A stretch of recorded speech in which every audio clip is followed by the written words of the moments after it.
Okay, so today I'm going to show you how I went from this mess of a workstation to this glorious, organized workstation, and how I built this beautiful wooden audio desk.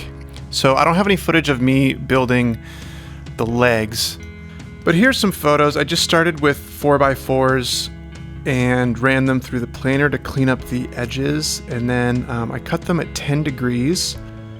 And although I did my best with them, and the first one turned out really, really well, I did goof on the second one and I had to recut the bottom of it there. Whoops. And then for the screws, I just did a regular butt joint and screwed in with 3.5-inch wood screws, and then I covered it with 3/8-inch dowels and cut and sanded those flush, and I think it turned out really, really nice.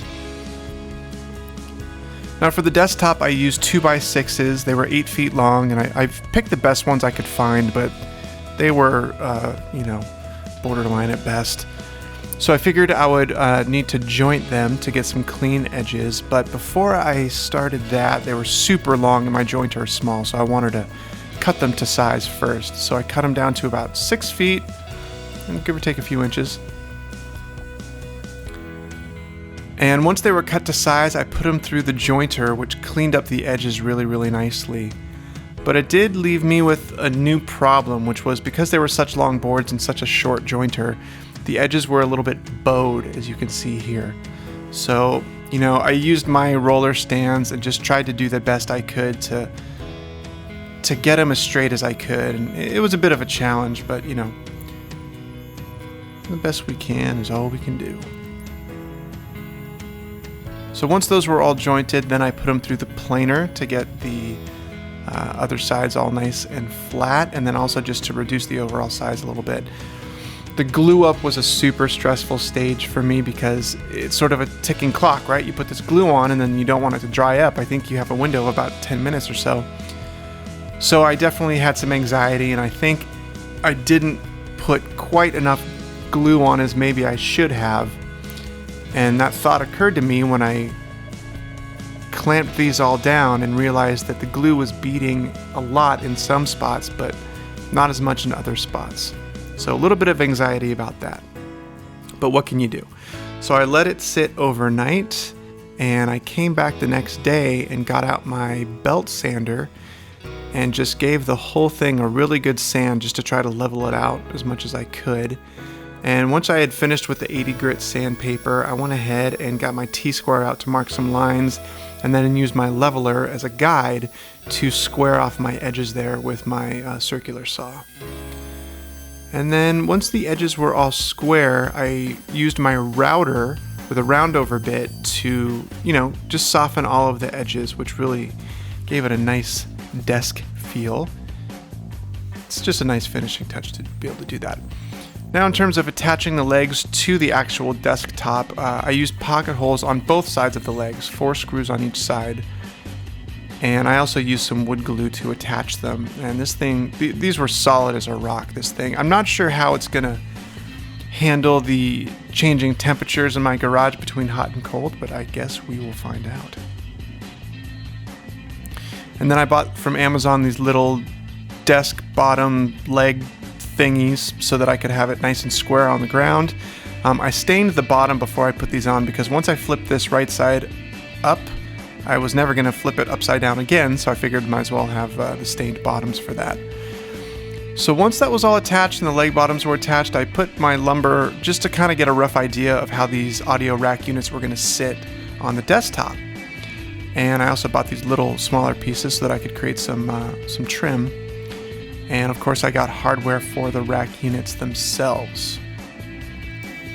So my next step was just to take my 1x12 and just start cutting it to size for my rack shelves.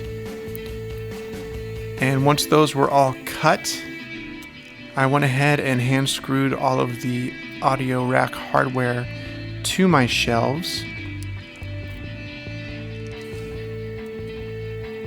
And then I attached the rack unit to the desktop with screws coming from the bottom and sanded the whole thing down. And here you can see me spraying it down with some water to raise the grain for a final sand before we start the finishing process.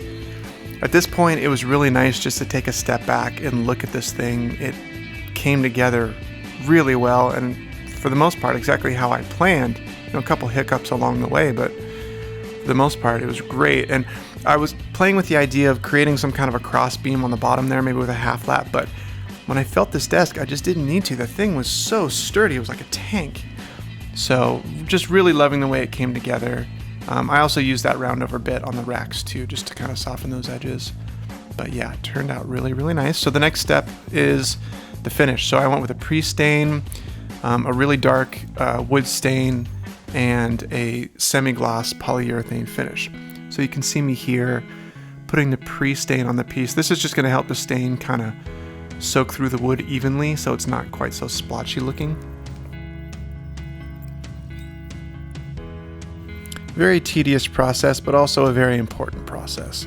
And then here you can see me adding the wood stain. It is very, very dark, but that was not a surprise to me because I had tested the stain on a different piece of wood earlier in the week just to make sure that it's the finish that I wanted. And this was indeed exactly the finish that I wanted. Super, super dark, but still able to see the wood grain.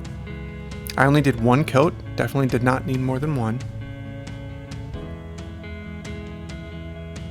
And I also taped up all of the hardware so that I wouldn't get that stain all over and gunk it all up.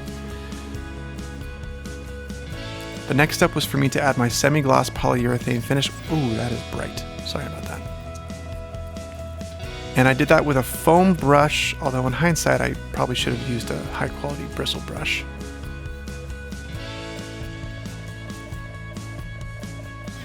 And while that dried, I thought it would be a good opportunity to deconstruct my previous workstation, which was a bit of a mess, get rid of the old little desk and the old fold-out table.